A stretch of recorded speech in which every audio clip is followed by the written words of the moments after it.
نبدأ بالصلاة على رسولنا الكريم محمد صلى الله عليه وسلم، فصلوا على خير البشر. اللهم صل وسلم وبارك على محمد وعلى آل محمد، رسولنا النبي الأمي المبعوث رحمة للعالمين، خاتم الأنبياء والمرسلين، نور هذه الأمة وضياؤها، وشفيعنا يوم الحساب. الله والله لا خير فينا إن لم نقف اليوم لندافع عن رسول الله محمد، لا خير فينا إن لم نستغل منابرنا للدفاع عن ديننا، وهم يستغلون منابرهم ونحن نتجاوز بحجة حرية الرأي، أو ليخرج أحد فينا ويقول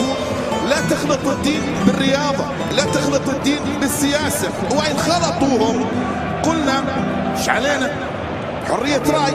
وهذه حياتهم، واحنا عندنا حرية رأي أيضا، وسندافع